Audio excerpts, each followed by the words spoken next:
कोनो लड़का कोनो लड़की के खूबसूरती के देख करके बखान करता आ खास तौर से ओकरा होठ के देख करके बड़ाई करे। कहत बा का हो गोरिया तोहरा होठ के लाली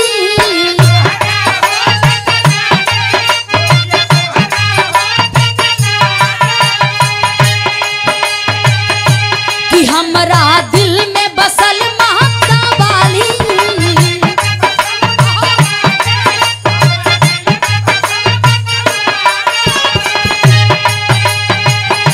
हो गोरिया तोहरा होठ के लाली हमरा दिल में बसल महका वाली लाली बिंदिया से निदिया हराम हो गई रानी हमारी जिंदगिया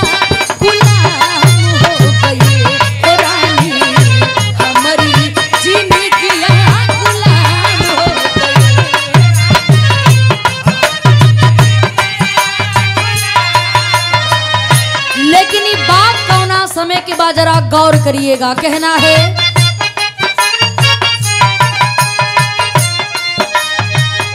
हो बाजल जनकपुरी सहनाई ओहो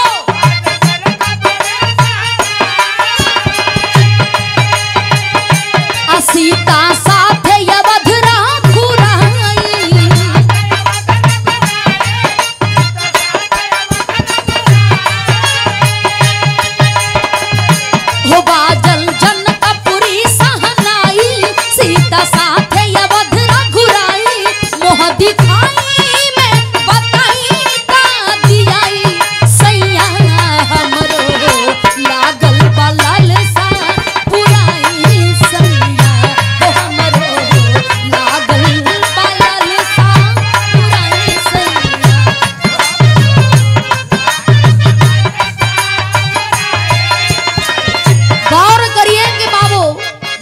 मर्यादा पुरुषोत्तम रामचंद्र जी सीता स्वयंवर में धनुष तोड़ करके और सीता स्वयंवर में सीता जी से विवाह करके दुल्हन बना करके राम जी अयोध्या नगरी में लेलन।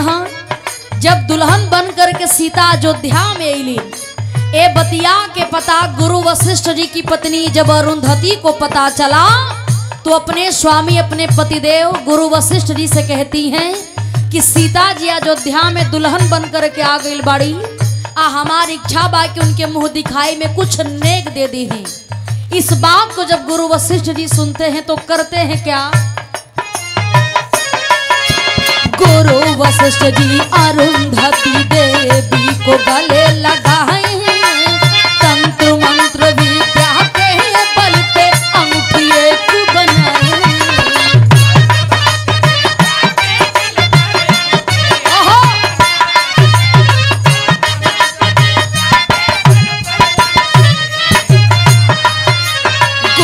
वशिष्ठ जी अरुंधति देवी को गले लगाए तंत्र मंत्र विद्या के बल पे अंगूठी एक बनाए। वो अंगूठी गुरुआइन से पाके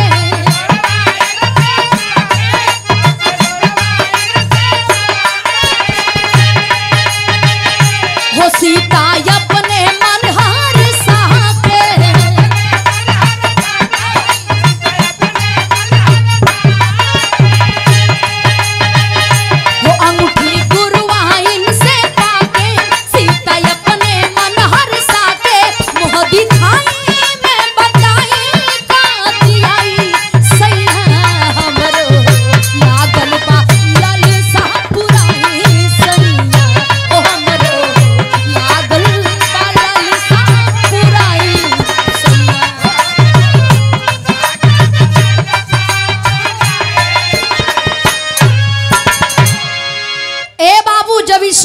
गुरु वशिष्ठ जी सुनलन कि अयोध्या नगरी में सीता जी दुल्हन बन करके आ गई बाड़ी और बड़ा ही प्रसन्न भइलन बड़ा खुश भइलन और अपने तंत्र मंत्र विद्या के बल पर एक अंगूठी बना करके और अपना पत्नी अरुंधति के दे देहलन। कलन किला यही अंगूठी के ले जा करके सीता जी के मुंह दिखाई में दे दिया। और तोहार तोहफा इतना अनमोल रही कि ऐसा तोहफा सीता जी केहू से ना पौले रही हन।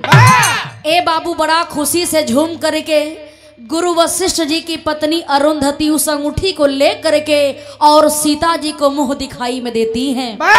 वो अंगूठी इतना खूबसूरत रहल, ऐसा तंत्र मंत्र विद्या से बनल रहल कि वो अंगूठी के आगे केहू कितनो सुंदर तोहफा देहले होखे वो सबके फीका कर दे। सीता जी अंगूठी के पा करके बड़ा खुश बाड़ी। सीता जी अयोध्या नगरी में बाड़ी और रहते रहते लगभग 1.25 महीना बीतल बा। जब 1.25 महीना बीतल और सीता जी 1.25 महीना के बाद पहली बार अपना हाथ से रसोई में गईलिन, भोजन बनौलिन। तो सर्वप्रथम भोजन को खाने के लिए राजा दशरथ जी अलन। जब राजा दशरथ जी अलन और भोजन को खाते हैं बड़ा प्रसन्न भइलन। जा करके सीता जी से कहते हैं कि बहू तुम्हारा भोजन तो बहुत स्वादिष्ट था और एक काम करो कि आज तोहार रसोई का पहला दिन बा, पहली बार तोहरा हाथ से भोजन खैले बानी। राजा दशरथ जी कलन कि बहू हमरा से भोजन के खवाई में तू कुछ नेग मांगला। सीता जी कलिन की पिताजी आपके पास कौन चीज की कमी बा, सब कुछ तो हमार हो गईल बा, हम कौन चीज आपसे मांगी। राजा दशरथ जी कलन के देखा इस सबकर धर्म होला कि जब पहली बार नई नवेली बहू जब अपना हाथ से भोजन बनावे, भोजन खा करके कुछ न कुछ मुंह दिखाई में जरूर दिहल जाला। ए बहू यदि तोहरा के कुछ चाहिए तो हमरा से मांगला। आज ये बात के सुन करके बाबू सीता जी कलिन के पिताजी यदि हमरा के कुछ देहल चाहत बानी तो हाई हमार गुरुवाइन अरुंधति हमरा के मुंह दिखाई में ई अंगूठी देहले बाड़ी। एक काम करी पिताजी के ही अंगूठी के जोड़ा लगा दी। यदि ऐसने कोनो तोहफा हमरा के मिल जाई तो हमरा के बड़ा खुशी हुई। ए बाबू राजा दशरथ जी अपने पूरे नगर में ढिढोरा पिटवा दिलन वो तोहफा के लियावे खातिर, लेकिन पूरे राज्य में ढूंढ लेहलन लेकिन वो अंगूठी के जोड़ा कहीं मिलल नहीं। जब अंगूठी के जोड़ा ना मिलल तो भइल का मास्टर यहाँ गीत लगल हो।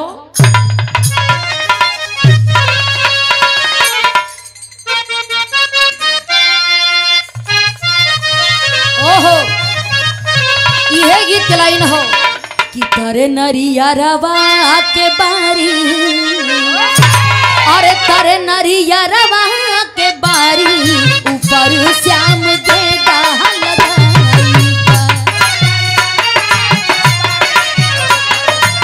बाबा।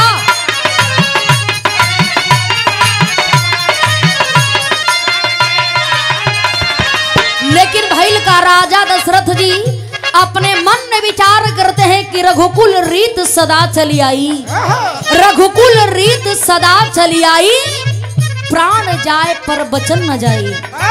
मैं अपने बहू को वचन दिया हूं तो निभाने का भी पूरी कोशिश करूंगा चाहे कुछ भी हो जाए। करते हैं क्या,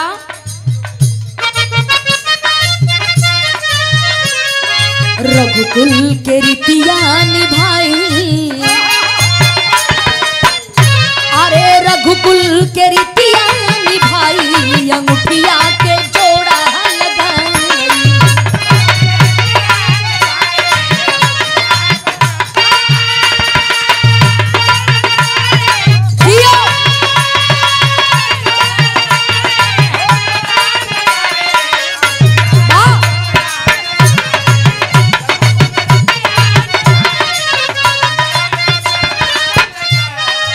लास्ट में एकदम परेशान हो गईलन राजा दशरथ जी। तुरंत पहुंचते हैं, कहां पर पहुंचलन कहना है,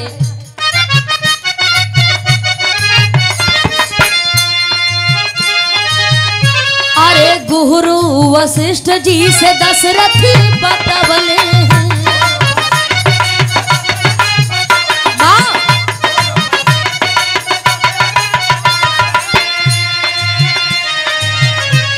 आई अंगूठी का जोड़ चाहे शीश के झुकावले हैं।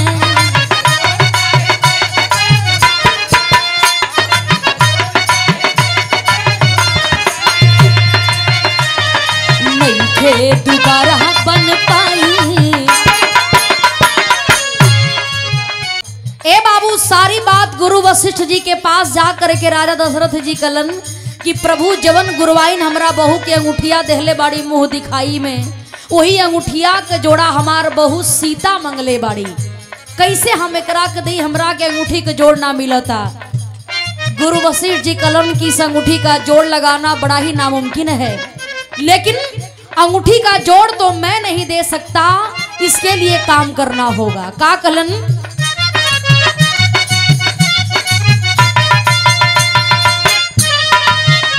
अरे दोनों मूर्ति शंकर पे ध्यान लगाए,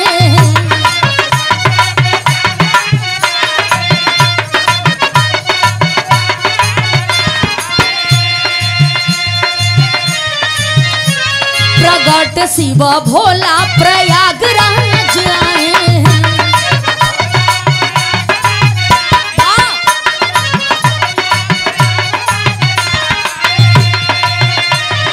त्रिवेणी धुइया रमाई,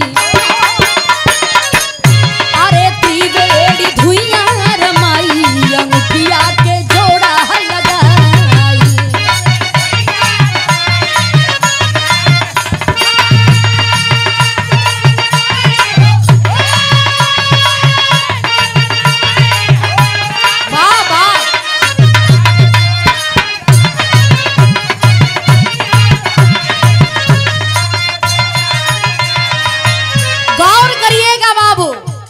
देख आखिर में दोनों मूर्ति राजा दशरथ जी और गुरु वशिष्ठ जी त्रिवेणी के संगम पर अइलन, जोने प्रयागराज में महाकुंभ लगल रहल। उसी त्रिवेणी के संगम पर आते हैं और दोनों मूर्ति भगवान भोलेनाथ जी का ध्यान करते हैं। भोलेनाथ जी प्रकट होते हैं और बोलते हैं क्या बात है।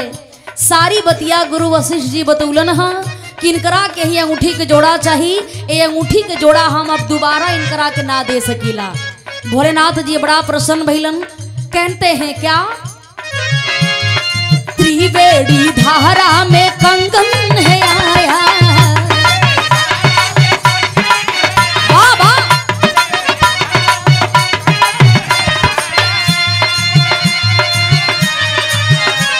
आ शिव जी कहे ले लो शक्ति की माया,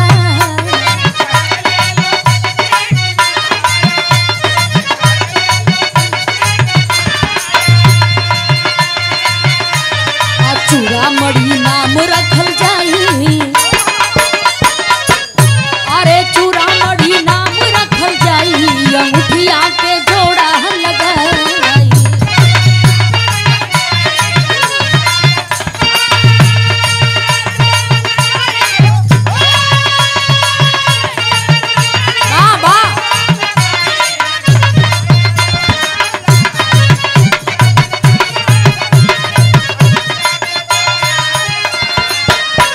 गौर करेंगे बाबू, देखें उसी त्रिवेणी के धारा के साथ साथ एक कंगन बहता हुआ आ रहा था। भगवान भोलेनाथ जी कहते कि इस कंगन को उठा लीजिए। जिस तंत्र मंत्र विद्या के बल पर अंगूठी बनी है, उसी तंत्र मंत्र विद्या के बल पर एक कंगन बना है। दोनों एक ही शक्ति के प्रतीक हैं। कंगन और अंगूठी यदि दोनों साथ में रहेंगे तो कोई भी दुश्मन आपका बाल बाका नहीं कर सकता। यदि कंगन और अंगूठी अलग अलग हो जाएंगे तो बहुत सारी कठिनाइयों का सामना करना पड़ेगा। ए बाबू, भगवान भोलेनाथ जी अंतर ध्यान हो गईलन। बड़ा खुशी से राजा दशरथ जी अपने बहू सीता को ले जा करके भोजन के खवाई में उस कंगन को देते हैं। तो गीत की आखिरी लाइन में कहना है,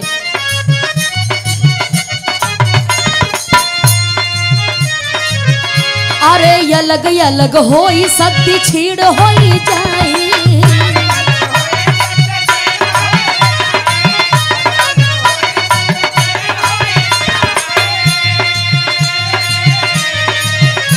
हो दशरथ जी कंगन दे दिहले